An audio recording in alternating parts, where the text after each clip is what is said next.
ibintu mubona byo gushyiraho za sendika z'abakozi, amashyirahamwe, za association, ibi byose mubona ubumwe bw'amadini, ubumwe bwa za leta zunze ubumwe z'Abarabu, leta zunze ubumwe za Amerika, ibihugu byunze ubumwe bw'Uburayi, Afurika yunze ubumwe, ibi byose mubona ubumwe ubihatse byose ubirimo ni antikristo. Mwuka we uri gukoreramo hose. Iyi si ikintu cyose kiriho mine ya Satani, ikintu cyose kiriho mine.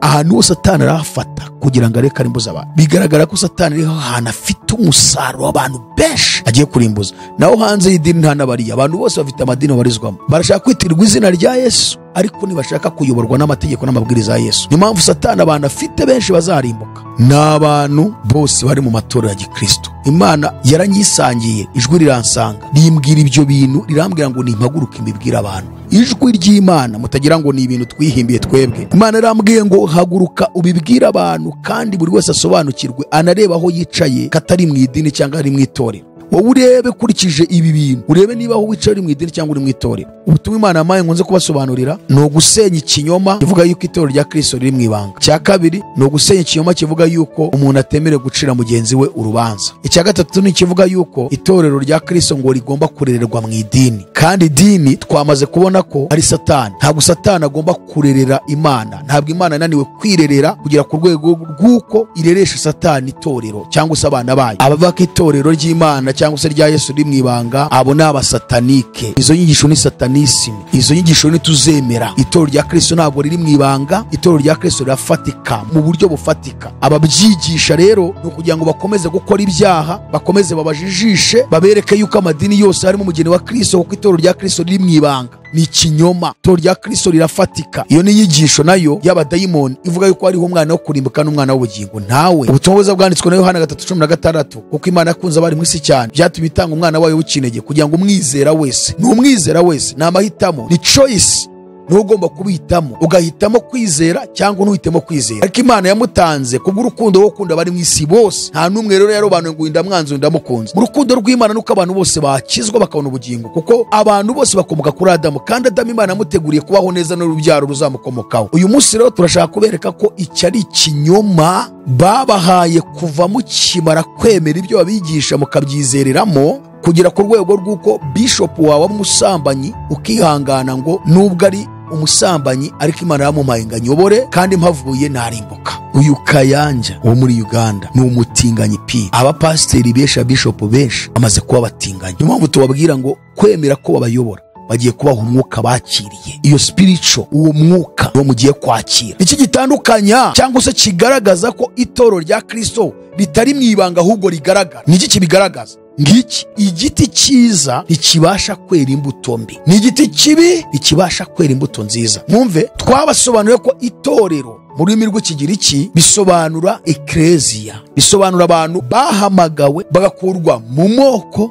yose no mu miryango yose no mu ndimi zose no mu mahanga yose, bagakurwa mu isi. Nyamara bari mu isi, bakurwa mu isi mu buryo bwa spiritual, mu bitekerezo. Imana ibakoropamo isi, ikabakoropamo umwuka w'isi ukabashiramo, ikabaterekamo umwuka w'ijuru n'umwuka w'Imana nyamana muri bo, ukabicaramo, bakagira identite nationale y'ijuru. Ni ukuvuga ngo nationalite yabo, ubwenegihugu bwabo ni ijuru. Bakagira intego imwe n'umwami umwe ari we Yesu Kristo, bakagendera ku mategeko n'amabwiriza y'umwami wabo. Niyo mpamvu Yesu yasenze isengesho rikomeye mu butumwa bwiza bwanditswe na Yohana 17 umurongo wa 14. Yaravuze ngo nabahaye ijambo ryawe kandi ab'isi barabanga, kuko atari ab'isi nk'uko nanjye ntari uw'isi. Ntabwo bari ab'isi, bari mu isi ariko si ab'isi. Ngiri itorero rya Kristo, eklesia, abantu bakuwe mu mahanga, mu moko, mu ndi, mu miryango, bagakurwa no mu idini, mu myemerere y'amadini y'ubuyobe. Turavuga ngo ni mu moko, mu ndimi, mu mahanga no mu miryango, ariko tukirengagiza ahandi hantu ha gatanu Yesu adukura, akura itorero rye mu idini, mu nyigisho z'abadayimoni, mu nyigisho ziyobya abantu. Aho naho Yesu yaje gukuramo itorero. Yesu yaje gufata itorero arijonjora mu madini, arizana rishyira inyuma y'idini, ari icyerekezo kandi ararituma ngo rijye kwamaza ubutumwa bwiza. Itorero rero rikurwa mu moko, mu ndimi, mu miryango, mu mahanga no mu madini. Azatujyana muri amazu meza yaduteguriye, nitugerayo tuzahora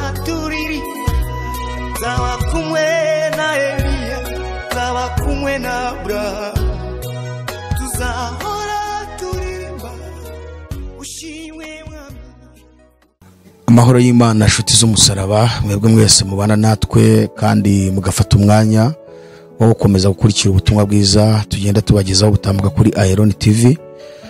Turashimira buri muntu wese ufata uwo mwanya we akabasha gukurikira ubutumwa bwiza tugenda tumugezaho, kandi tubabwira ngo yatangiye umurimo mwiza muri mwe izawusoza, kuko nyaboneka ibihe turimo ni ibihe bikomeye, ni ibihe bigoye, ibihe binanije abantu. Pawulo yandikiye Abafilipi ibice 14 agaragaza iki gihe turimo, agaragaza ko kizaba ari igihe kigoramye cy'ubugoryi, ariko arangije abwira itorero ngo mwebwe muzabe amatabaza muri icyo gihe.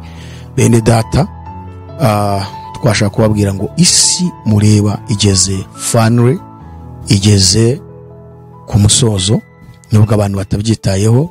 Mushaka ubiwarize siyanse, filozofi ndetse n'ibindi ari byo bigufasha guhakana ibyo tuvuga, cyangwa ufite indi myuka ukorana nayo, ibyo birakureba.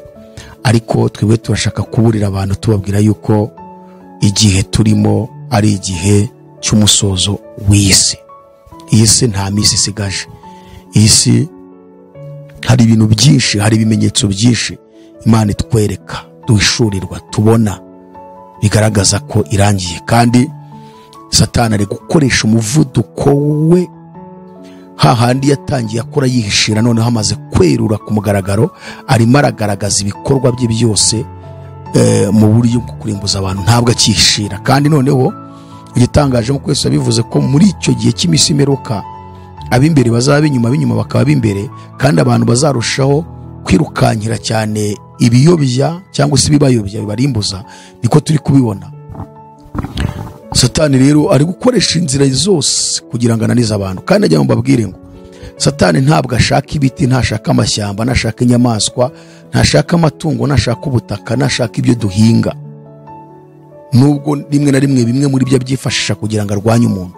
Icyo ashaka ni umuntu Imana yaremye, ni wowe nanjye, kuko umuntu aremwe mu ishusho y'iki? Y'Imana. Kubura mu ishusho y'Imana byonyine biramurya. Cya kabiri nuko Satani yifuza gukora ku mutima w'Imana ngo ayibabaze. Uko Satani yanduje umuntu akamuhindura ikizira imbere y'Imana, niko Imana irushaho kubabara.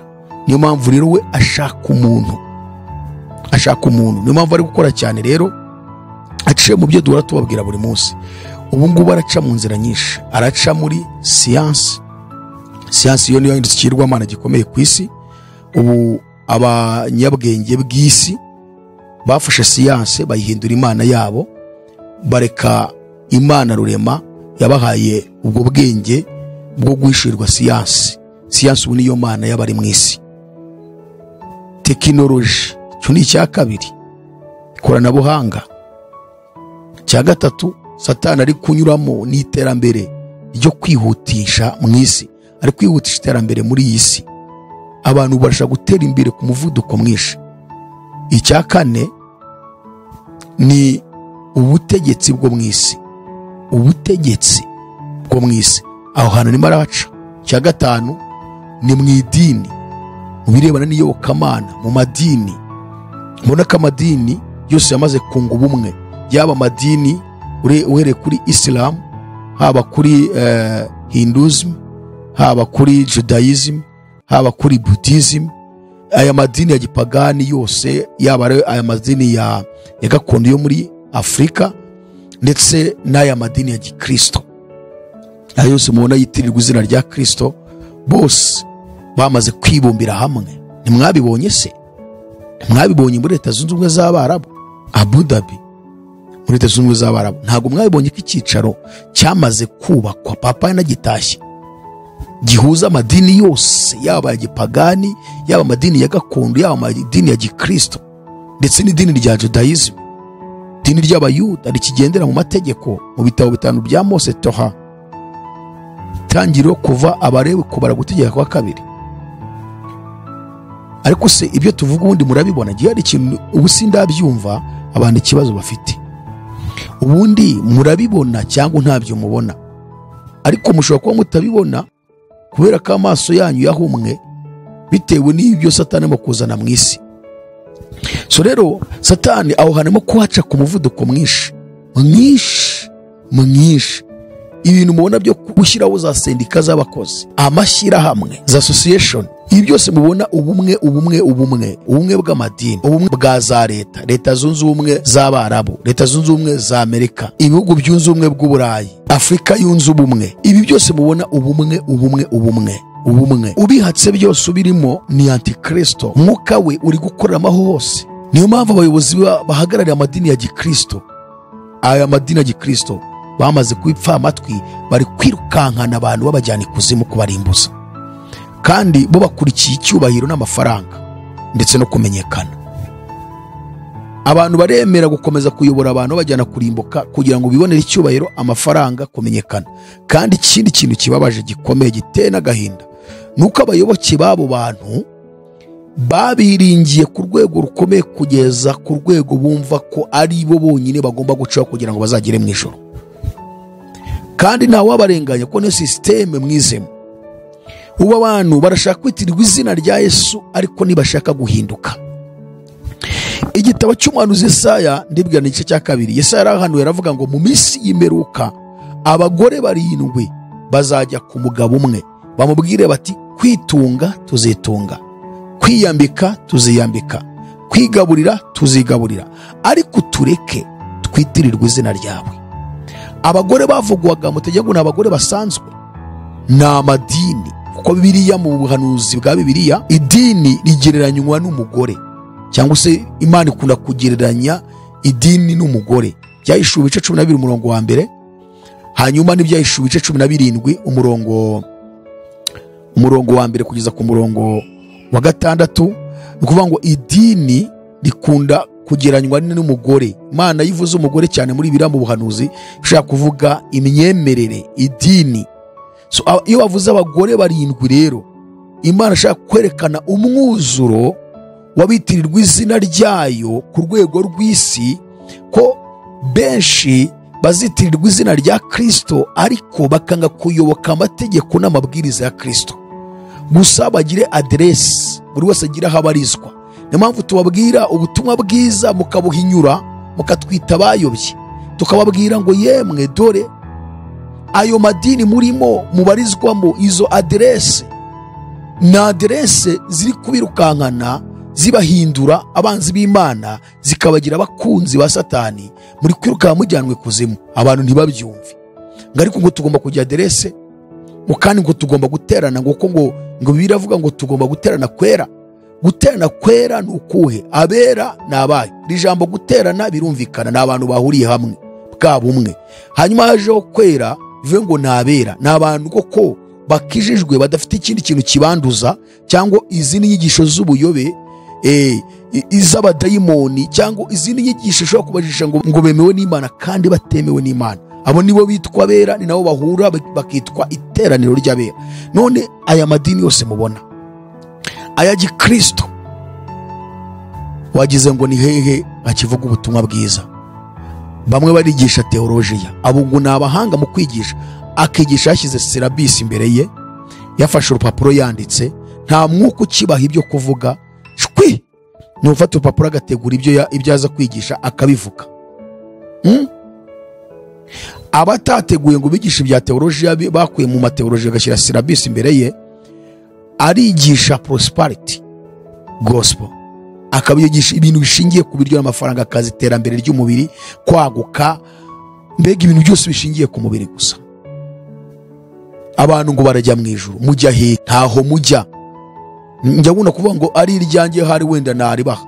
Ijuru ry'Imana, Imana irera, zabana n'abera. Imana ifite ubwenge buhanitse, ishaka ko umunyabwenge muri ino si ukagenzura ibiyikorerwamo. Iyi si ikintu cyose kiriho mine ya Satani, ikintu cyose kiriho mine. Ahantu hose Satani arafata kugira ngo areke arimbuze abantu. Maze ibyumweru ugeze muri 3, Imana impaye ishusho y'itorero n'ishusho y'idini. Imana ejo yambwiye yuko ngiye cyose ngiye kubigisha iyi shusho nyigarura kugira ngo buri muntu wese uzaza kuri iki kiganiro, yaba n'umushya, asobanukirwa ishusho y'itorero n'ishusho y'idini. Uko nzangaruka mu kiganiro nzaza mbivuga. Ni ibintu 17 bigize itorero, ni ibindi 17 bigaragaza idini uko risa. Ibi bintu 17 tumaze kwigishamo ibintu bingahe? 2 byonyine. ibi ni turabyigisha.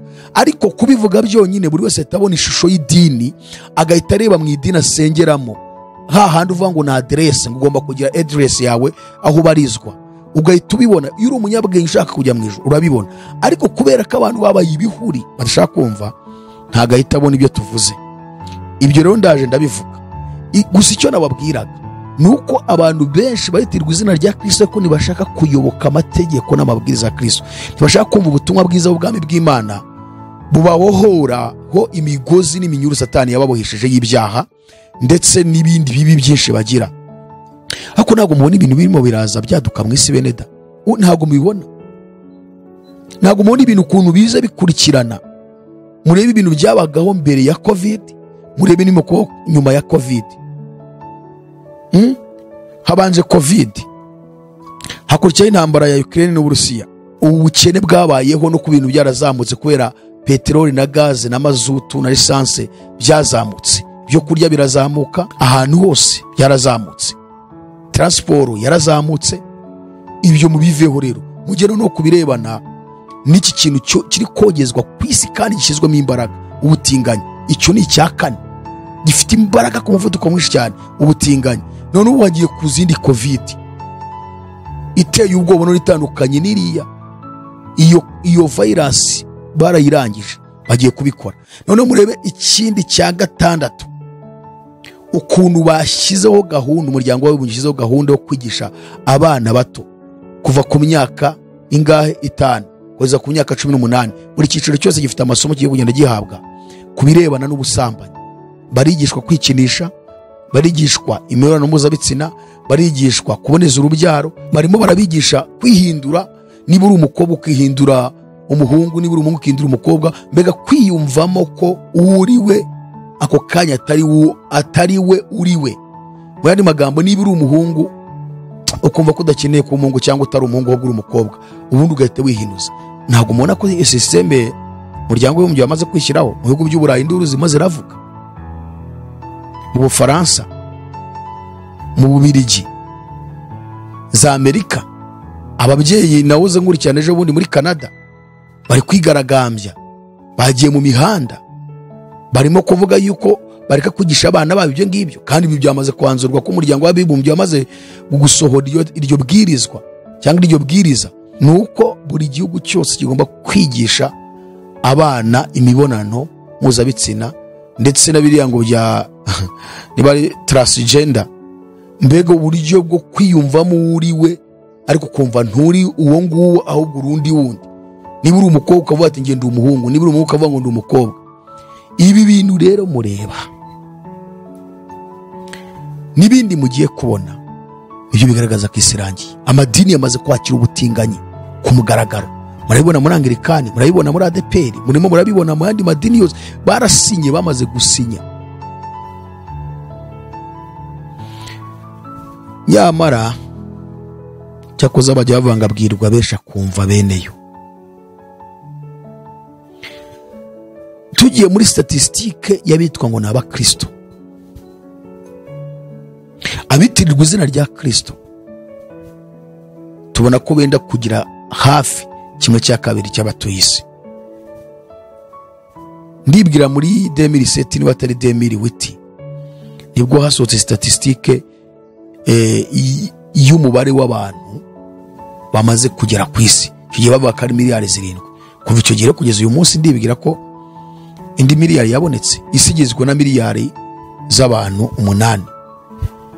Iyo ugiye noneho rero mu mibare, nibarurisha mibare, ukajya kureba statistique y'abitirwa izina rya Kristo, bageze kuri miliyari 3 bamaze kugenda bageramo abitirwa izina rya Kristo gusa, udashyizemo aya madini yandi Judaisme, Hinduisme, Buddhisme n'aya madini ya gakondo yo muri Afrika n'andi madini ya gipagani, udashyizemo Isilamu. Ndavuga abakristo gusa. Shaka kubera ko Satani afite umusaro w'abantu benshi bazarimbuka mu madini kurenza abadakijijwe cyangwa batagira idini. Kuko abatagira idini ngira ngo ni bake cyane. Abantu hafi ya bose ku isi bafite idini babarizwamo. Abakristo bo ubwabo bamaze kugera muri miliyari 3. Mubare noneho ayo madini yandi, murebe ko abantu bose hafi ya bose bafite amadini abarizwamo. Noneho ngaruke kuri aba ngaba bagize idini ya Gikristo, bega bizera Yesu Kristo umwami n'umukiza, bakemera umwuka wera, bakemera umubatizo w'amazi menshi, bakemera igaburo ryera, ariko washaka imico yabo n'imyifatire ko bihuza n'ijambo ry'Imana ukabibura, ahubwo bakavuga ngo tugira adresse. Abo rero bigaragara ko Satani ariho hana afite umusaruro w'abantu benshi agiye kurimbuza. Naho hanze y'idini nta nabariya, abantu bose bafite amadini barizwamo, barashaka kwitirirwa izina rya Yesu, ariko ntibashaka kuyoborwa n'amategeko n'amabwiriza ya Yesu. Ni mpamvu Satani abantu afite benshi bazarimbuka n'abantu bose bari mu matorero ya Gikristo. Uyu munsi tushaka kugaruka kugira ngo tubigishe, tubakure mu rujijo nanone, kandi tugarukanye ubutumwa nanone Imana iduhaye bwo kubakura hehe mu rujijo, ku bantu bashaka kujya mu ijuru, inshuti z'umusaraba. Naho abanzi b'umusaraba wa Kristo kandi bitirirwa izina rya Kristo bo bazabona ishyano, bazabona ishyano, bazabona ishyano, kuko abantu benshi bihinduye abanzi ba Yesu kandi bitirirwa izina rya Yesu, bararwanya ukuri k'ubutumwa bwiza. So rero icyo navuga, turashaka kugaruka kugira ngo dukure abantu mu rujijo ku birebana n'inyigisho bahawe mu madini yabo zibabwira yuko itorero rya Kristo riri mu ibanga, ariko mu buryo buri systeme, ukuntu bigishijwe n'amadini ababwira ngo itorero rya Kristo riri mu madini ariko rikaba ritagaragara. Ni kuri kambabaza, uzi ko Yesu asize itorero mu isi kandi rifatika rigaragara, murabyibuka. Reka manze mbabwire bya bintu ntaza kwibagirwa, kuko Imana yambwiye ko nzaza njya kuvuga, njye mbanza mbivuge ibintu 17 bigize ishusho y'idini n'ibindi 17 bigize ishusho y'itorero.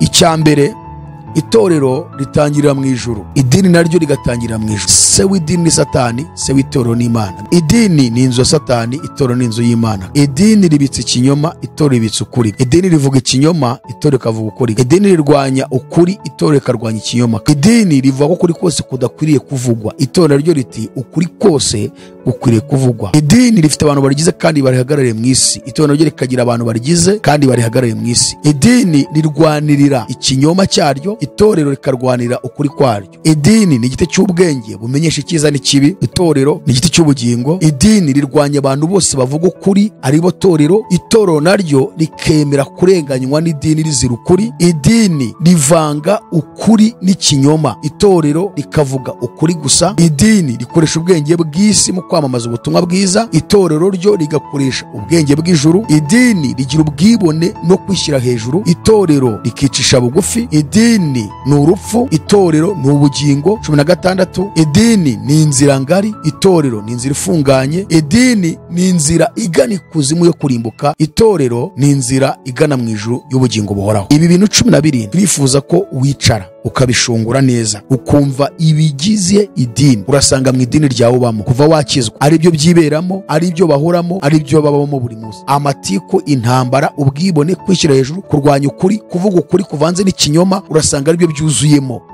Wowe wicara ushungure neza, utangire ukora ubushakashatsi uhereye umunsi, urebe mu idini ubarizwamo, urasanga ari byo byiberamo gusa. Kuvuga ubutumwa bwiza bakoresha ubwenge bw'isi. Ibi bintu 17 twatangiye tusobanura buri kimwe kimwe, nubwo ibya ADEPR na Ngiri ibi by'ubutinganyi byitambitsemo, ariko nibyo turimo turigisha. Twatangiye twerekana uburyo idini ryatangiriye mu ijuru, itorero ryo rigatangira mu ijuru. Twarabigaragaje, ibi twarabigaragaje cyane. Icya kabiri, twaberetse uburyo se w'idini ari Satani, tugaragaza ko Satani ari we dini kandi akaba ari nawe uvukwaho n'idini. Twatanze definisiyo y'idini, ubusobanuro bw'idini kugira ngo buri wese abisobanukirwe. Dutanga n'ubusobanuro, definisiyo y'itorero. Turangiza twerekana uburyo Yesu ari we se w'itorero kandi akaba ari we torero. Tuzakagaruka aka ngaka. Nibyo bibiri twatangiriyeho, ariko icyambere twasobanuye ukuntu idini itangira mu ijuru. Twazi tujya kubabwira ibintu bigeze kuri 7, ibibazo 7 abantu bibaza. Turi gusubiza icyo kintu cyambere kivuga ngo idini itangira mu ijuru, itorero ryo rigatangira mu ijuru. Nicyo twahise dusubiza, ariko kugira ngo tuyisubize neza tujya kwerekana ibibazo 7 abantu bakunda kwibaza cyane mu gitabo cy'itangiriro. Ikibazo cyambere kibaza ngo ni ikihe cya Satani yakoze mu ijuru. Cya kabiri kibaza ngo Satani yirukanwe mu ijuru umuntu yari yaremwa cyangwa Imana yari itaramurema, yari yararemwe cyangwa yari atararemwa. Ikibazo cya gatatu kikabaza ngo Satani amaze kwirukanwa mu ijuru yahise aba hehe. Ikibazo cya kane kikabaza ngo ni ikihe giti Adamu yariyeho. Ikibazo cya gatanu kikabaza ngo ese kiriya giti amaze kukiryaho yahise apfa cyangwa ntiyapfuye, kandi Imana yavuze ngo kukiryaho nta kirya azapfa. Ikibazo cya gatandatu kikabaza ngo urupfu ni iki, tanga ubusobanuro bw'urupfu, sobanura urupfu bisobanura iki. Ikibazo cya karindwi kikabaza ngo ni ikihe cyangwa se ni iki cyazanye Yesu mu isi. Yesu yaje mu isi aje gukora iki? Ni ugutanga ibiryo, ni ugutanga akazi, ni ugutanga urubyaro, ni ugutanga amafaranga, ni ugutanga inzu, ni ukuriza abantu indege no kubaha viza na za diplome n'ibindi n'ibindi. Nicyo cyamuzanye mu isi. Ubwo ibi bibazo birindwi turi kubisubiza turi ku kantu ka mbere kavuga ngo idini ritangira mu ijuru, itorero ryo rigatangira mu ijuru. So rero Imana, ubu butumwa bugendanye n'ishusho y'idini, n'ishusho y'itorero, Imana aho ibiduhereye hashize ibyumweru ndibwirana bitatu, yaranyisangiye, ijwi riransanga rimbwira ibyo bintu, rirambwira ngo nimpaguruke mbibwira abantu. Ijwi ry'Imana, mutagira ngo ni ibintu twihimbiye twebwe. Imana irambwiye ngo haguruka ubibwira abantu, kandi buri wese asobanukirwe, anareba aho yicaye katari mu idini cyangwa ari mu itorero. Wowe urebe kurikije ibi bintu, urebe niba aho wicaye uri mu idini cyangwa uri mu itorero. Nibyo byiza kugira ngo ubashe kumenya ukana. Niba rero bihari, nakubwira ngo soka muri iryo dini kuko uzarimbuka. Niyo mpamvu rero uyu munsi tugarutse tuje kubasobanurira zimwe mu nyigisho amadini yabeshya abantu kugira ngo babone uko bafata bazabarimbuze. Reka mbabwire kimwe mu bintu amadini yabeshya abantu bigatuma abantu bakomeje kwihambiriramo bakaba bagiye kurimbukiramo. Iki kivuga ngo itorero rirererwa mu idini. Mu minsi yashize nigeze mbabwira ngo hari umwarimu umwe twaganiriye cyangwa se umuyobozi umwe muri ADEPR arambwira ngo idini ni umwanzi w'itorero, ngo rikaba n'umurezi w'itorero. Nuko yambwiye idini ngo ni umwanzi w'itorero, rikaba umurezi w'itorero. Kandi twamaze kubona ko idini ari Satani, akaba ari na se w'idini, kandi niwe abantu bose abanyedini bakomokaho. Noneho niba idini ari umwanzi w'itorero rikaba umurezi waryo, ubwo Imana yafashe itorero irireresha kuri Satani, ngo Satani ari we urirera. Ngaho nimumbwire Satani kuntu yarera itorero rizagera mu ijuru. Nubuhe burere yariha? Nibi byo kurya rigaburira bituma koko riba itorero?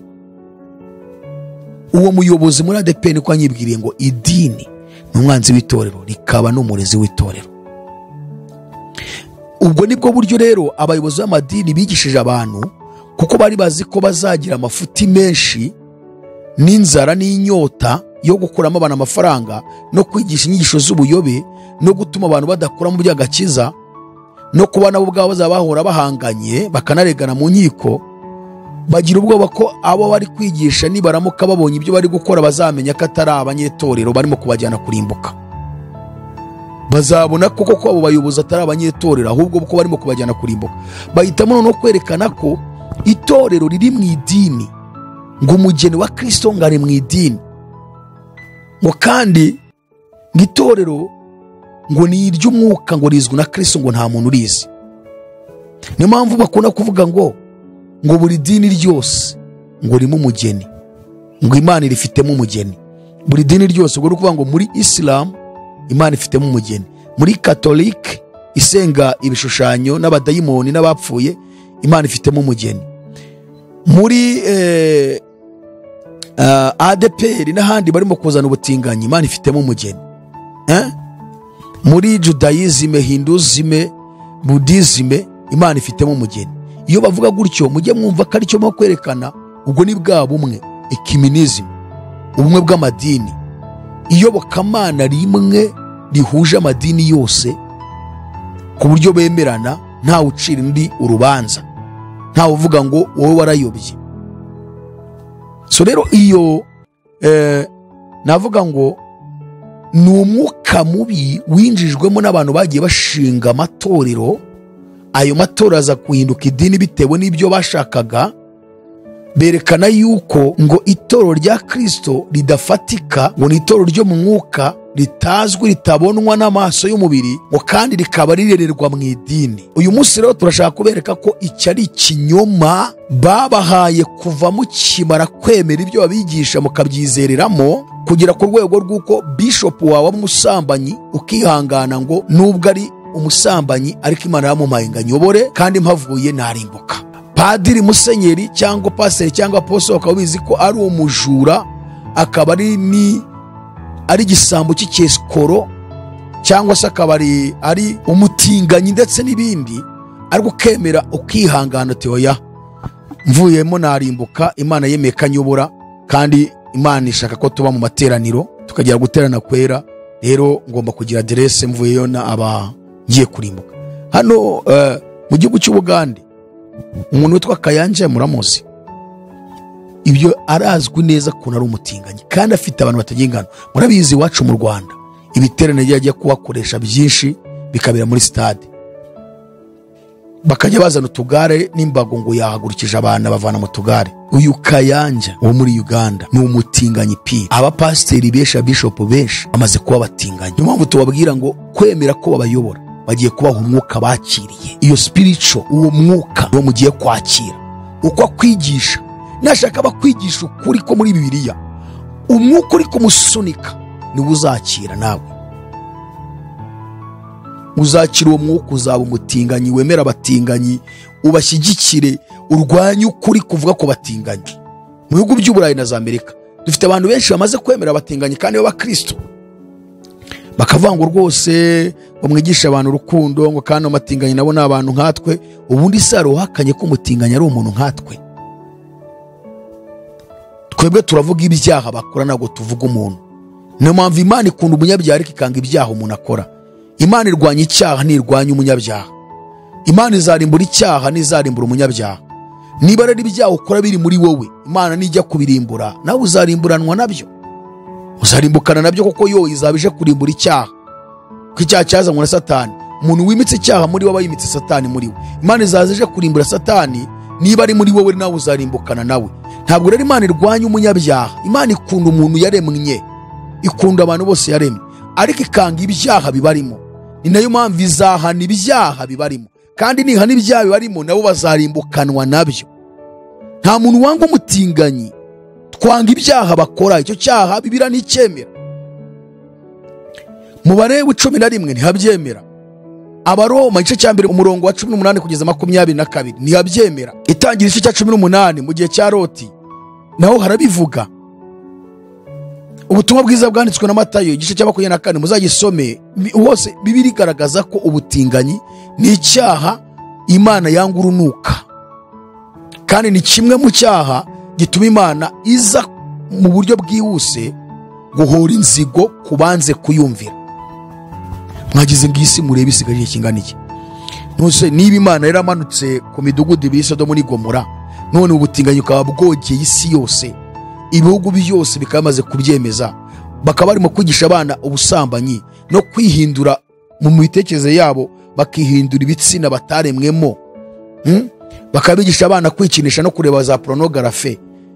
Murumva uyu mwuka w'ubusambanyi umaze gusatira iyi si yose, umwuka w'ubusambanyi usutswe mu isi, ubusambanyi bw'indengakamere, gusenyuka kw'ingo, divorce yabaye nk'umukino, gutandukana kw'abashakanye byabaye nk'imikino, abantu babikora bameze nk'abikinira, nta na kimwe bitayeho rwose. Umuntu arashakana n'undi afite muri we ko niba nanirana gato bari bute batandukana. Imana yahuje Adamu na Eva iteze ko bazatandukana. So rero ibi byose biragaragaza ko isi irimo iranyeganyezwa, isi iradandabiranye cyane. Hanyuma nagira ngo babwire ngo itorero rya Kristo riragaragara, riraboneka, umuntu aribonesha amaso y'umubiri. abababeshye ngo itorero rya Kristo ngo ntabwo rigaragara, ngo kandi ngo rikomoka mu madini yose, ngo ko madini yose harimo umugeni wa Kristo. Iyo ni inyigisho y'abadayimoni yinjijwe n'abayobozi bagiye bashinga amadini, kuko bari bazi ko gukizwa kwabo bidashoboka, kandi bakaba bazi ko batazavuga ubutumwa bwiza kuko buhindura abantu. Bahitamo kwerekana ko gukizwa neza bidashoboka, ariko Imana izi buri wese n'umutima we, kandi izi uzajya mu ijuru utazarijyamo. Yego, ndabyemera, Imana izi ko uzajya mu ijuru cyangwa utazarijyamo, ariko kurijyamo niyo yabiguhitiyemo, ariko kurimbuka si yo yabiguhitiyemo. Nurimbuka ntabwo Imana yaguhitiyemo kuzarimbuka. Ndi busenye n'inyigisho ikunda kuvuga ngo hariho umwana wo kurimbuka n'umwana w'ubugingo. No, icyo ni ikinyoma. Iyo ni verse biblique abantu bakunda kwifashisha ariko itariyo, bakayumva uko utari, ngo hariho umwana wo kurimbuka, ngo hariho n'umwana w'ubugingo. Ninde wababeshye? Ntabwo ushobora gufata abana bawe wabyaye ngo bamwe ubagenere kubaho nabi, abandi ubagenere kubaho neza, kuko abana bose imbere y'umubyeyi n'abana nta n'umwe umubyeyi yanga, niyo yaba n'ikimuga. Yewe Imana umubyeyi aramukunda. Niyo mpamvu bajya baca umugani uvuga ngo ibyaye ikiboze irakirigata. Kandi urukonda rw'umwana wundi rurasharira, ariko ari wowe uruguhaye, ari uwawe ugucire mu kanwa, urwo rukonda rwo rurakuryohera. So rero Imana niyo yaturemye, turi abana b'Imana. Ntabwo Imana yatoranyamo abantu iz'ubugingo ngo abandi barimbuse. Iyo ni inyigisho nayo y'abadayimoni ivuga yuko hariho umwana wo kurimbuka n'umwana w'ubugingo. Ntawe. Ubutumwa bwiza bwanditswe na Yohana 3:16, kuko Imana yakunze abari mu isi cyane byatumye itanga umwana wayo w'ikinege, kugira ngo umwizera wese, n'umwizera wese, ni amahitamo, ni choice, ni ugomba kubihitamo, ugahitamo kwizera cyangwa ntuhitemo kwizera. Ariko Imana yamutanze kubw'urukundo rwo gukunda abari mu isi bose. Nta n'umwe rero yarobanuye ngo ndamwanze ndamukunze, kuko Imana yakunze abari mu isi cyane byatumye itanga umwana wayo w'ikinege, kugira ngo umwizera wese atarimbuka ahubwo ahabwe ubugingo buhoraho. Ngo kuko Imana itatumye umwana wayo mu isi guciraho abari mu isi ho iteka, ngo yabikoreye kugira ngo abari mu isi bakizwe nabo. So rero mu rukundo rw'Imana nuko abantu bose bakizwa bakabona ubugingo, kuko abantu bose bakomoka kuri Adamu, kandi Adamu Imana yamuteguriye kubaho neza n'urubyaro ruzamukomokaho. So Satani rero aza gutwara ubutware bwa Adamu, yanduza abantu, yinjiza ikibi muri Adamu. Adamu avanga ibintu bibiri, ikibi n'icyiza, Imana na Satani. Niyo mpamvu umuntu ashobora kubyara abana 10, mu bana 10 batatu bagakizwa abandi bakarimbuka. Ntabwo ari Imana yabihisemo, ahubwo nizangaruka Adamu yinjije. Naho buri wese Imana yamutegura ubugingo, ahubwo ni twebwe tugomba guhitamo amahitamo yacu. Niyo mpamvu avuze ngo kugira ngo umwizera wese. Ntabwo Imana avuze ngo kugira ngo abantu bose bamwizere. N'ubishaka niwe uzabona iki? Ubugingo buhoraho. Tuributsa abantu ko tubafite igitabo cyitwa Ukuri n'Ahishwe. Iki gitabo ni igitabo gikuyemo inyigisho za eschatology zijyanye n'ibihe by'imisi y'imperuka turimo turabigisha, bigaragaza Yesu uko ihagaze, kizwe n'ingingo 12. Iki gitabo gisobanura ubuhanuzi bw'igitabo cy'ibyahishuwe, kuko twasobanuye igice cya 18 cy'ibyahishuwe, igice cya 19, cya 20 na 21 na 22, twasobanuye igice cya 14 cy'ibyahishuwe, dusobanura igice cya 16 kuva ku murongo wa 12 kugeza ku murongo wa 21. Twasobanuye ibyo byose, kigizwe n'ingingo 12 zivuga ku birebana na eschatology cyangwa se inyigisho z'ibihe by'imisi y'imperuka. Twasobanuye ubuyobe bw'amadini, tugaragaza hano abantu batatu bashinze amadini, twerekana uwarishinze Imana imuhaye misiyo, uwarishinze Satani umutumye, n'uwarishinze kubw'indamu. Twerekana inyigisho bigisha abo bantu ko ari batatu, ikizatuma bamenya abari bo kugira ngo ubashe kurobanura umuzima. Ibyo twarabyerekanye, kuko itorero rya Kristo ntirishobora guhinduka idini. Twasobanura ingingo 12, nugishaka twakiguha aho uri hose ku isi. Reba nimero zacu aho ngaho kuri screen yawe, uri bubone nimero zacu, twandike kuri WhatsApp cyangwa uduhamagare, hanyuma tukugezeho iki gitabo aho uri hose ku isi.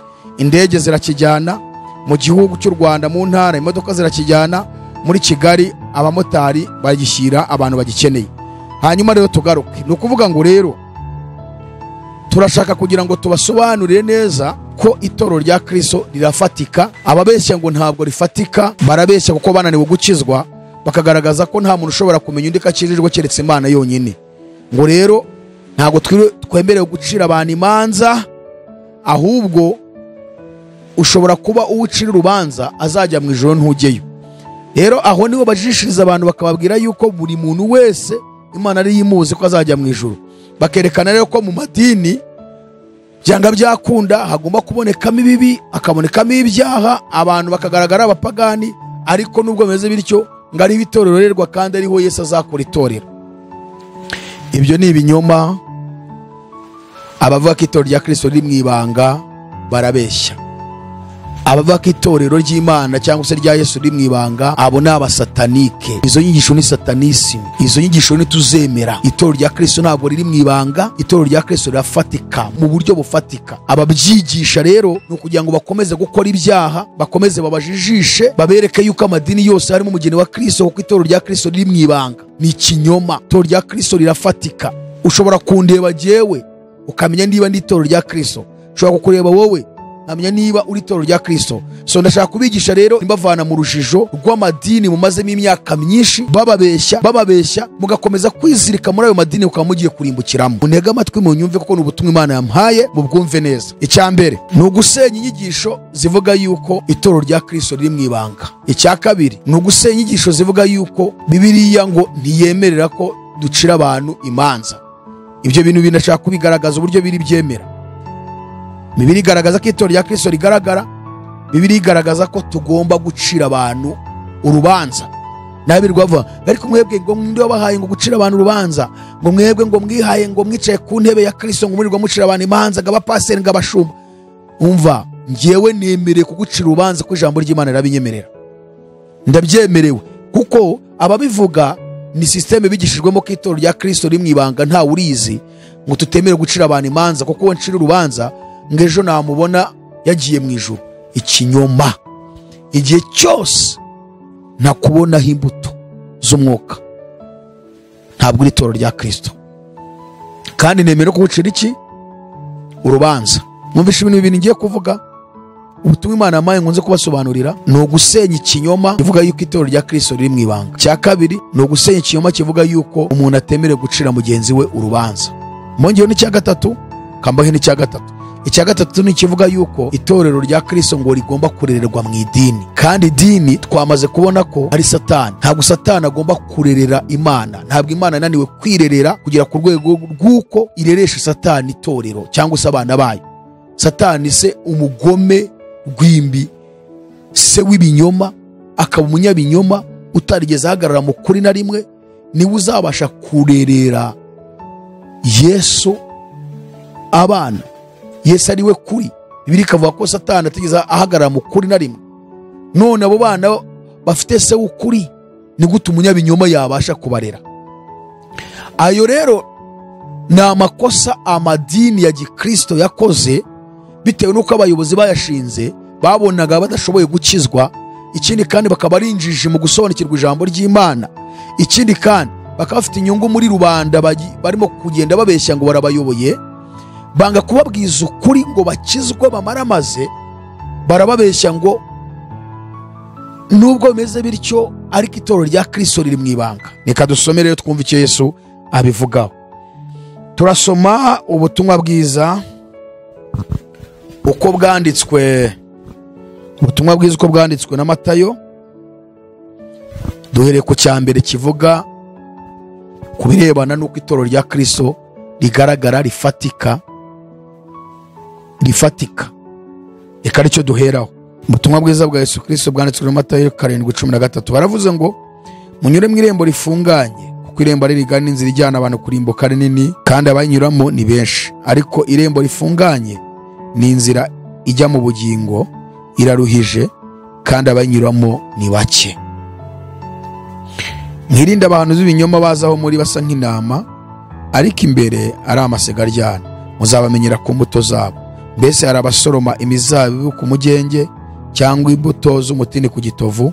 Ni ku giti cyiza cyose cyera imbuto nziza, ari ku giti kibi cyose cyera imbuto mbi. Igiti cyiza ntikibasha kwera imbuto mbi, kandi igiti kibi ntikibasha kwera imbuto nziza. Igiti cyose kitera imbuto nziza kiracibwa kikajugunywa mu muriro. Nuko muzabamenyera ku mbuto zabo. Bene da, tube turetse kuvuga n'ahandi ndibuze kubabereka.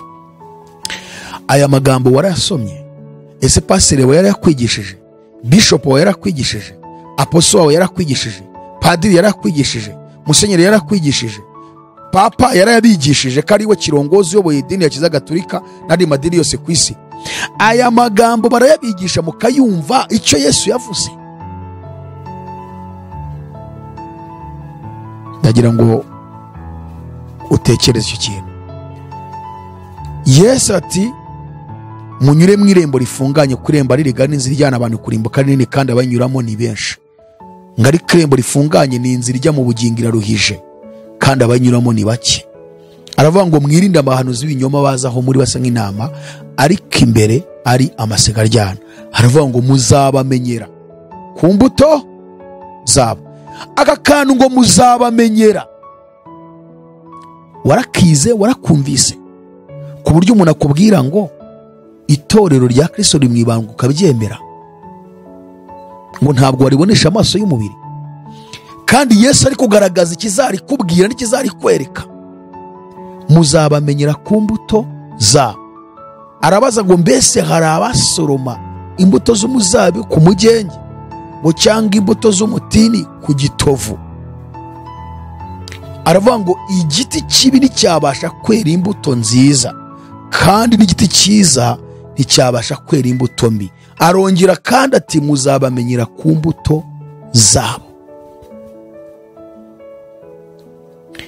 None niba umuntu yitwa ko ari umukristo akaba yitwa Kristo ariko ukabona ni wa muntu ufite ubwesikoro ngo ni bishop, agahagarara imbere y'abantu agahimba inyigisho z'ibinyoma zikuramo abantu amafaranga, ukabona ni umwesikoro.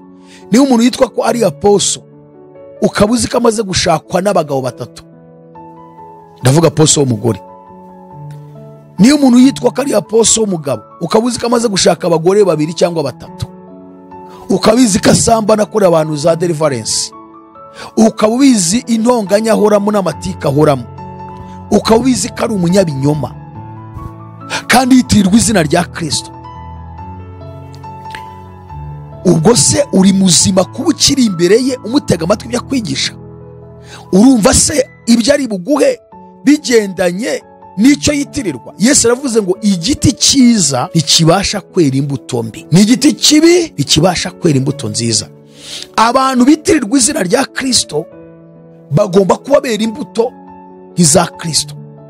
Niba ari umuntu witirirwa izina rya Kristo ukabona ni umwesikoro, ni umujura, yitwa umuhanuzi, afite ubwesikoro, aranyanganya, ni umusambanyi, ni umunyamoko, ni umunyenzangano, arigisha akigisha inyigisho zishingiye mu kwaka amafaranga, ukumva ngo yagiye kuregana na mugenzi we mu rukiko, mu nkiko ari hanze aho, ukumva ngo afite abagore 2, ukumva ngo ejo yasambanyije umuntu, ukumva ngo yakiriye abatinganyi, ukumva ngo yicaranye n'abatinganyi. Warangiza ugakomeza kuvuga ngo itorero rya Kristo rimwibanga. Yesu yamaze kugaragaza ko itorero rya Kristo rirafatika, riragaragara. None se reka mbabaza ikintu mujye mukinsubiza. Uzi ko Yesu yaje asanga idini rya gifarisayo ryari rihari? Uzi ko Yesu amaze kuza yasohoye abantu bamwizeye bamwumvise mu idini ya gifarisayo? Abo yasohoye muzi uko bitwa? Bitwa itorero, itorero rye. None dufata abo bantu Yesu yasohoye mu idini ya gifarisayo, bahoraga mu masinagogi bigishwa amategeko ya Mose, ndetse n'andi abafarisayo bari barongeyeho y'imihango yabo ku bw'inyungu zabo bwite. Noneho tubitirire ko nabo bafite ishusho nk'iyabo Yesu yavanye muri iryo dini akabashyira ku ruhande. Itorero rya Kristo rikurwa mu idini, itorero rya Kristo rikurwa mu moko n'imiryango. Mwumve, twabasobanuye ko itorero mu rurimi rw'Ikigiriki bisobanura ekleziya. Ekleziya mu gisobanuro cyumvikana mu Kinyarwanda, udefinishe iryo jambo ekleziya, bisobanura abantu bahamagawe bagakurwa mu moko yose no mu miryango yose no mu ndimi zose no mu mahanga yose, barangiza bagakurwa mu isi. Nyamara bari mu isi, bakurwa mu isi mu buryo bwa spiritual, mu bitekerezo. Imana ibakoropa mu isi, ikabakoropa mu mwuka w'isi, ukabashiramo, ikabaterekamo umwuka w'ijuru n'umwuka w'Imana nyamana muri bo, ukabicaramo. Barangiza bakagira identity international y'ijuru. Ni ukuvuga ngo nationalite yabo, ubwenegihugu bwabo ni ijuru. Bakagira intego imwe n'umwami umwe ari we Yesu Kristo, bakagendera ku mategeko n'amabwiriza y'umwami wabo. Niyo mpamvu Yesu yasenze isengesho rikomeye mu butumwa bwanditswe na Yohana 17 umurongo wa 14. Yaravuze ngo nabahaye ijambo ryawe kandi ab'isi barabanga, kuko atari ab'isi nk'uko nanjye ntari uw'isi. Ntabwo bari ab'isi, bari mu isi ariko si ab'isi. Ubutumwa bwiza bwa Yesu Kristo bwanditswe na Yohana 15, 18 na 19. Yaravuze ngo ab'isi nibabanga umenye ko babanje kunyanga batarabanga. Iyo muba ab'isi, ab'isi baba babakunze, ariko kuko mutari ab'isi n'abatoranije mu b'isi, nicyo gituma ab'isi babanga. Kandi mwibuke ijambo nababwiye nti umugaragu ntaruta shebuja. Niba bandenganije namwe bazabarenganya. Ngiri itorero rya Kristo, Ecclesia, abantu bakuwe mu mahanga, mu moko, mu miryango, bagakurwa no mu idini, mu myemerere y'amadini y'ubuyobe. Turavuga ngo ni mu moko, mu ndimi, mu mahanga no mu miryango, ariko tukirengagiza ahandi hantu ha gatanu Yesu adukura, akura itorero rye mu idini, mu nyigisho z'abadayimoni, mu nyigisho ziyobya abantu. Aho naho Yesu yaje gukuramo itorero. Yesu yaje gufata itorero arijonjora mu madini, arizana rishyira inyuma y'idini, ari icyerekezo kandi ararituma ngo rijye kwamamaza ubutumwa bwiza. Itorero rero rikurwa mu moko, mu ndimi, mu miryango, mu mahanga no mu madini. Niyo mpamvu Yesu amaze kugera mu isi, atangiye ministeri ye y'ivugabutumwa, yahereye i Nazareti iwabo avuga ubutumwa. Abanyamadini b'Abafarisayo bamusohoramo, bajya kumujugunya mu manga. Bamugije ku manga arahindukira arabareba, abarebesha ijisho ry'ubumana, bagira ubwoba. Atangiye kuvuga ubutumwa baramurwanya. Bituma rero abantu, itorero rye, abantu bamukurikiye, bamwizeye, bumva ubutumwa, basobanukiwe ubwami, basohoka mu idini ya Gifarisayo. Nguko uko Yesu akura n'itorero mu madini. Ntabwo itorero riba mu idini, ntirererwa mu idini, ahubwo Yesu abakuramo kugira ngo baze gukora umurimo hanze y'idini no hanze y'isi. Iyo tuvuga hanze y'isi, turavuga hanze y'ibitekerezo biri mu bantu byuzuye mu isi, ko abantu benshi bafite isi mu bitekerezo byabo. Kandi nituvuga isi, mujye mwumva Satani, ko Satani niwe mutware w'isi. Niyo mpamvu Yesu yaje kudukuramo iyo si, ibyo bitekerezo muri twe, aduha intego, aduha icyerekezo, aduha ubwenegihugu, atwereka n'aho tuzajya. Ntabwo rero itorero rya Kristo rererwa mu idini, ahubwo rikurwa mu idini kandi rikaba rifatika. Yesu rero yabasohoye mu idini ya Gifarisayo, afata n'abandi bari mu moko, mu muryango no mu ndimi, Abaroma, Abagiriki, abapagani bose, ababwiriza ubutumwa bwiza. Afata n'abari mu idini ya Gifarisayo, abasohoramo, arabazana, abasigira umurimo. Amaze kubasiga, ajya kubasiga arababwiye ngo muramenye, nimuzasubire mu madini ya Gifarisayo, nimuzasubiremo, nimugende muhindura abantu mu mahanga yose, mugende mwigisha abari mwe bose ubutumwa bwiza. Arababwira ati si mwe mwashyizeho, ahubwo ni njye wabashyizeho, kandi mbashyiraho kugira ngo mugende mwera imbuto, kandi imbuto zanyu zigumeho. Ubutumwa bwiza bwa Yesu Kristo bwanditswe na Yohana. Reka dusome twumve ibice 15. Yohana 15 Yohana. Bene data, muve mu bujiji n'ubuyobe amadini yabigishijemo, mukaba mugiye kurimbukiramo, muvuga ngo muvuyemo ngo mwagwa, ngo kandi ngo itorero rya Kristo rimwibanga, ngo umugeni wa Kristo ngari mwibanga, ngo kandi umugeni wa Kristo ngari mu madini yose. Ikinyoma cya Satani, kuko itorero rirafatika, ntabwo itorero rya Kristo rimwibanga, rirafatika. Ubwo tuvuze ko riri mwibanga, twavuga ko intumwa za Yesu ntabwo zari itorero. Tuvuze ko itorero rya Kristo rimwibanga, twavuga ko mu gihe umwuka wera yamanuka kuri Pentekote, byakozwe no mu gice cya 2 umurongo wa 1, bari abantu bakihana 3,000 ako kanya, buke yakihana 5, bakamara imyaka 7 Yerusalemu basangira ibyabo, nta mukene ubarimo, bagurisha ibyabo, bakazana intumwa zikagabanya abakene bose bakikenura. Twavuga ko bari abatari itorero rero, kandi ibyo babikoraga n'amadini ya Gifarisayo ahari. We uzi ko idini ya Gifarisayo ryari rihari? Uzi ko Yerusalemu itorero ryahamaze imyaka 7, bo abantu bava mu mahanga yose bahurira i Yerusalemu, kandi abafarisayo bakomeje idini yabo ya Kiyahudi, bajya gusoma amategeko mu masinagogi yabo, kandi itorero ryo harimo kwigisha Yesu i Yerusalemu, bagahura no mu rusengero rw'i Yerusalemu. Urumva ko itorero n'idini ni ibintu bibiri, ntabwo bibana, ntibishobora guhuza. Imana ivana itorero mu idini iyo Imana ibona ko ushaka ubugingo buhoraho, ikabona ukunze ubutumwa bwiza, ikuvanamo ikaza kuguhuza na bene so mujyana mw'Ijuru. Aya matorero ya gikristo yose mubona ntakiri amatorero, tuvuga izi local churches, ariho bakunda kuvuga ngo niho rero ngo umugeni wa Kristo arererwa. No, byatangiye ubona ari bizima, ubu byarapfuye, kuko bamaze kwihuza n'amadini yose ya gipagani, kandi bihuza n'imihango yose n'amategeko yose ya gipolitiki ari hano muri iyi si. Barihuje, ibyo bakora byose babikoreshwa na za leta zibayoboye mu bihugu, bababwira ibyo bakora. Amabwiriza aviramo kwa papa arabagiraho bakashyira mu bikorwa. Niyo mpamvu ubonemo kwakira ibibi byose, bizira byose birimo birinjira. Yesu rero aracyagaragaza uburyo itorero rye rigaragara ritari mu ibanga. Itorero rya Kristo riragaragara. Nimukomeza kugendera kuri ibyo binyoma muzarimbuka, mujye mukora ibyaha muvuga ngo ari umwana wo kurimbuka n'umwana w'ubugingo. Nibugaruka kuri iki kintu cyitwa ngo umwana wo kurimbuka n'umwana w'ubugingo, cyangwa unsoreza ahangaha nzakora ikindi kiganiro kibi byonyine aribyo ndi kuvuga, kuko biratubabaza iyo mukomeza kuvuga ngo umugeni wa Kristo ari mu ibanga, itorero rya Kristo mu ibanga, kandi ngo ribarizwa mu madini yose. Mbega ikinyoma! Mwigishwe nabi kugera ku rwego rw'uko mwemera kuyobywa, mukemera kurimbuka, ngo reka tubemo hano, ngo itorero rya Kristo ri mu ibanga, ngo ntawe ubizi, ngo na hano hose barimo. Itorero rya Kristo ntabwo ri mu ibanga, kuko Yesu agaragaje ko ariho imbuto zigaragaza itorero. Anagaragaza ko rero we ari igiti cyiza, Satani akaba igiti kibi. Agaragaje inzira ebyiri, inzira ngari ariyo nzira yo kurimbuka, n'inzira ifunganye ariyo nzira y'ubugingo buhoraho. Iyo nzira akaba ari Yesu, kuko Yesu yaravuze ngo ni nzira, ukuri n'ubugingo. Kandi avuze ko iyi nzira ifunganye icamo abantu bake cyane, ariko inzira ngari igacamo abantu benshi. Ni inzira ebyiri rero. Iyi nzira ifunganye ni itorero rya Kristo, ni Kristo n'itorero rye.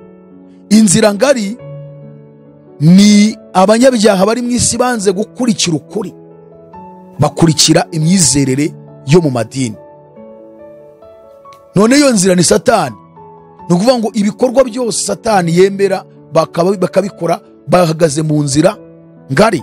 Nose kuki Yesu atavuze ngo ni inzira imwe ariko irimo amayoberane menshi? Navuga ngo ni njyewe nzira gusa, nta yindi nzira ihari, ariko muri njyewe harimo ababeshya, harimo abavuga ukuri, harimo n'abavuga ibinyoma. Wapi?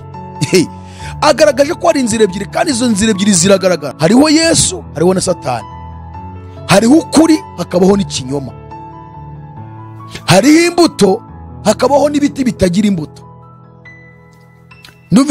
Iki kiganiro, iyi nyigisho nk'uko mukayimpaye kugenda yaguka, ariko ntago nayirangiza, biransaba kuyigisha nitonze cyane, kuko hari umutini Yesu yavumye awuhora ko nta mbuto awubonyeho. Itorero rya Kristo niyo nzira ifunganye, kuko Yesu niwe nzira ifunganye. Idini rya Satani aribo bantu bayoboka ibikorwa bya Satani byose, nibo nzira ngari. Kitonderwa, ntabwo Yesu yavugaga abanyabyaha batari bizera. Inzira ngari ni imyizere yose ikomoka kuri Satani na Satani. Ubutumwa bwiza uko bwanditswe na Yohana ibice 15, twumva ukuntu Yesu yavuze. Umurongo wa 16, ubutumwa bwiza bwa Yesu Kristo bwanditswe na Yohana 15:16, haravuze ngo simwe mwantoranije, ahubwo ni jye wabatoranije, kandi mbashyiriraho kugira ngo mugende mwera imbuto, imbuto zanyu zigumeho, kugira ngo icyo muzasaba Data cyose mu izina ryanjye akibahe. Ibyo mbibategekeye kugira ngo mukundane. Ni iki gitandukanya itorero n'idini? Ni iki gitandukanya cyangwa se kigaragaza ko itorero rya Kristo ritari mu ibanga ahubwo rigaragara? Ni iki kibigaragaza? Ngiki Yesu ati simwe mwantoranyije, ahubwo ni jye wabatoranije, kandi mbashyiraho kugira ngo mugende mwera imbuto, kandi imbuto zanyu zigumeho. Niba umuntu avuga ko asenga Yesu, yambaza Yesu, yizeye Yesu, tukaba tutamubonaho imbuto z'umwuka, izo tuzazijyamo tuzirebe ko hano muri Matayo Yesu yabivuze ngo muzabamenyera ku mbuto zabo. Arangije aravuga ngo mbese hari abasoroma imbuto z'umugenge ku muzabibu, ngo cyangwa imbuto z'umutini ku gitovu? aravuga ngo igiti kibi nticyabasha kwera imbuto nziza kandi igiti cyiza nticyabasha kwera imbuto mbi. Aha Yesu kugaragaza ko ishusho y'itorero ihari, itorero ureba gutya ukaribona ukavuga ngo ngiri itorero rya Kristo. Ntabwo itorero rya Kristo mu ibanga riragaragara.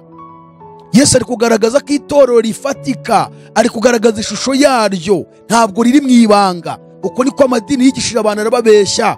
Itorero rya Kristo riragaragara, rirafatika. Agaragaje igiti kibi, agaragaza igiti cyiza, agaragaje inzira ifunganye, agaragaza n'inzira ngari.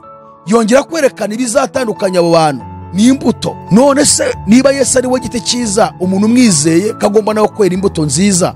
Niba uvuga ko wizeye Yesu ukabusambana, ukabubeshya, ukabutukana, ukabukirwanamo, ukaba ugifite amoko, ukaba ugifite inzangano, ukaba ukiri umunyeshyari, ukaba uri umukunzi w'imiya kugeza ubwo wirirwa ubeshya abantu uyoboye kugira ngo bakure amafaranga. Mukamubona aya madini ya Gikristo ahura mu manza, babaye abanyapolitiki, abayobozi bayo bayayoboye ni abanyapolitiki, barakorana n'inzego za leta, bararwanya ubutumwa bwiza bwa nyabwo, bari kwakira ubutinganyi muri izo nzu mwita isengero, barimo kubwakira buri munsi, bagizeho babuzunguriza amabendera aho ngaho.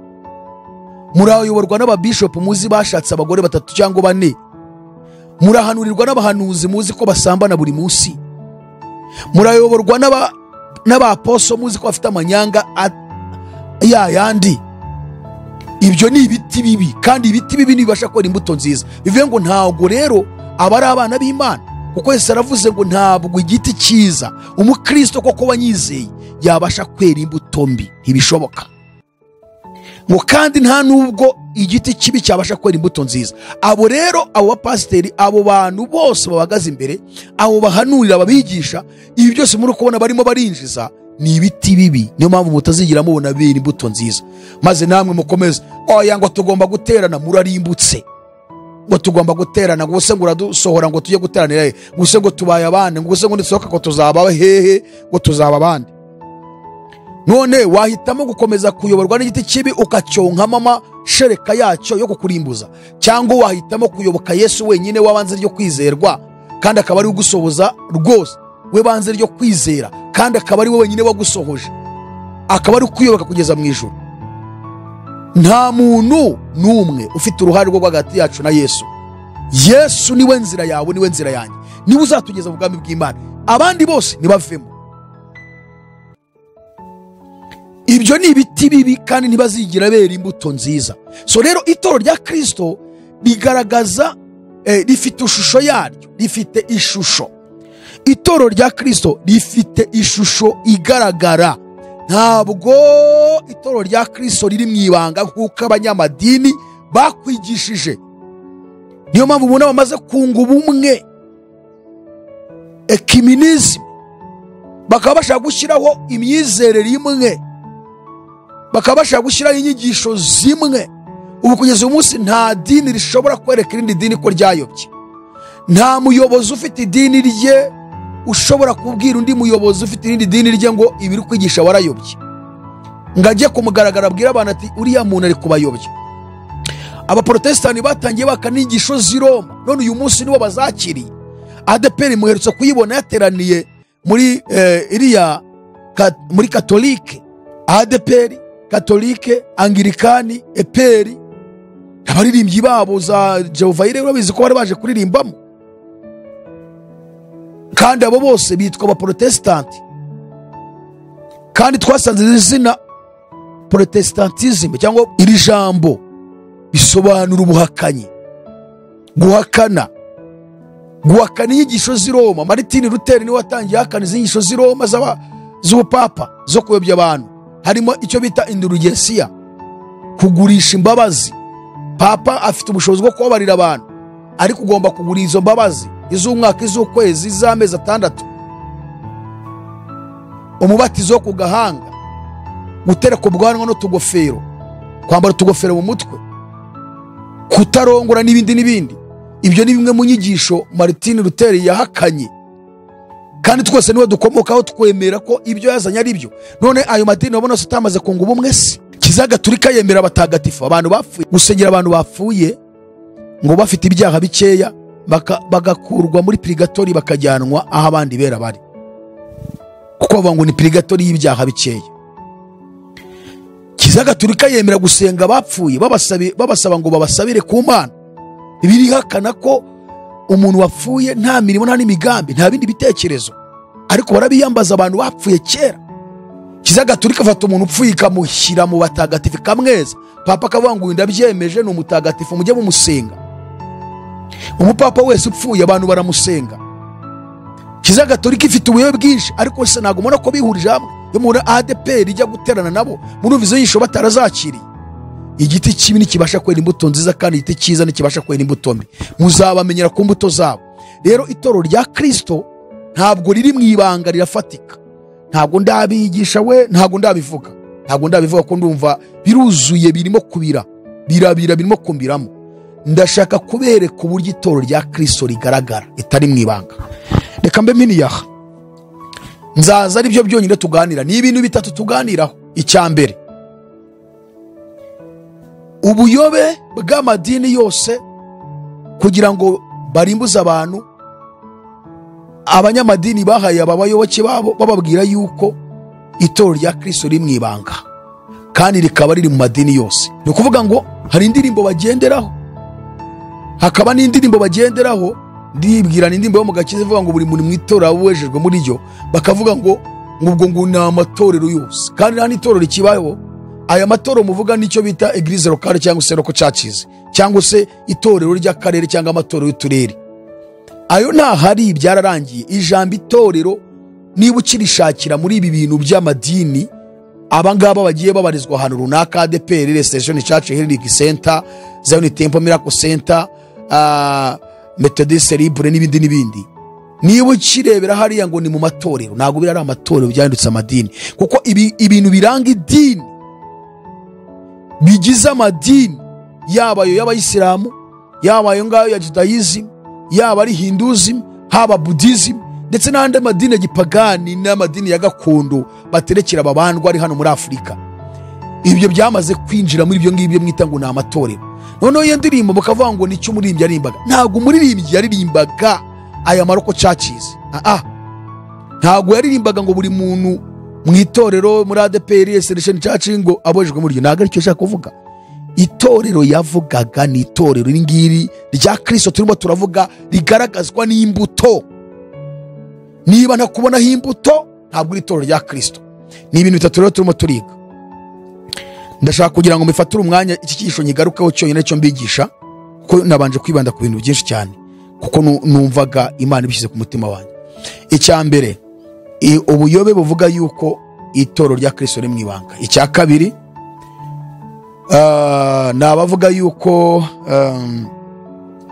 tudakwiriye gucira abantu imanza, kuko itorero rya Kristo rizwi n'Imana, nta wundi urizi.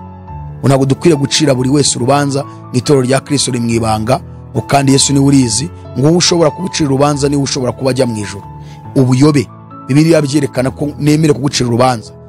Kubera iki? Kubera ziriya mbuto batubwiye. Niba nazikubona wese avuze ngo muzabamenyera, niba nazikubonyeho kandi witirwa izina rya Yesu, kandi Yesu akaba agaragaza imbuto tugomba kwera, ntabwo uri itorero rya Kristo, ahubwo uri kujya kurimbuka unarimbuza n'abandi. Icya gatatu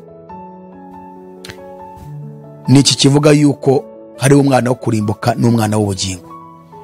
Ni ibintu bitatu dushaka kubaganirizaho muri iki cyumweru, zabigarukaho bibasobanurire. Bene data rero, uri itorero rya Kristo cyangwa uri umunyedini? Uri idini. Mu Kristo mu rugendo rujya mu ijuru yahuye n'abantu benshi, kandi bose bahuriraga mu madini atandukanye. Bose bari mu madini bakajya baza bamwereka yuko yitandukanyije nabo, yigira umuntu ukirijwe cyane, ariko ntiyigeze agerana nabo mu ijuru, kandi bafite amazina atandukanye. Hari abo nasomye mu gatabo k'umugenzi, harimo witwa Nyamugirya Nino, Mudakurwa ku ijambo, Bwoba, Mihango y'idini, Ndyarya, Musubiranyuma, Niringira buhoro. Abo ni abantu bamwe mu Kristo yagiye ahura nabo, kandi bose bitwa ko ngo bakijijwe. Kuki bo batitwa ba mu Kristo nk'uko undi nawe yitwa mu Kristo, kandi bose bavuga ko bizeye Kristo? Icyo nicyo kwibaza, ukibaza. Abo bose bavuga ko bakijijwe. Nta bwenge yavuga ko akijijwe. Mihango y'idini nawe akavuga ko yizera Yesu. bwoba akavuga ko yizera Yesu, ndyarya akavuga ko yizera Yesu, musubira nyuma akavuga ko yizera Yesu, niringira buhoro akavuga ko yizera Yesu, mudakorwa ku ijambo akavuga ko yizera Yesu, nyamugirya nino akavuga ko yizera Yesu, n'andi mazina ntarinze mvuga ahangaha. Kubera iki bo batitwa ba mukristo kandi bose bavuga ko bizera nk'uko mukristo nawe yizera Yesu? Bivuga ngo rero umukristo, ubukristo bwe buragaragara, abandi nabo bakagaragaza abo ari bo. Abo rero ni abanyamadini, abo ngabo rero ni abanyamadini, ni abari mu madini, na itorero rya Kristo yarikuye mu idini arikura mu moko, mu ndimi no mu miryango no mu mahanga, habaho icyerekezo cy'ibyo bakora n'aho bagana. None inshuti yanjye, uri mu idini, uri mu itorero, inshuti yanjye uhagaze ute? Reka dusenge Imana, Imana igufashe nanjye ifashe mu izina rya Yesu. Mana, turagushimiye kubw'ubutumwa bwiza duhaye, kandi ikomeza gufasha umuntu wese warudukurikiye kugira ngo yigenzure, arebe ahagaze, arebe niba ari mu idini abarizwa mu idini, niba atari mu idini ni byiza cyane akomeze urugendo, ariko niba ari mu idini ave mu idini ajye mu itorero. Itorero ryawe riragaragara, rirafatika. Turagushimiye rero, ngaho komeza kubana natwe kandi tujye neza, tubyambaje twizeye mu izina rya Yesu Kristo, amen. Imana ibaho umugisha cyane mwebwe mwese mwamudukurikiye. Amahoro y'Imana akomeze gutwara mu mitima yanyu. Shalom, shalom, shalom.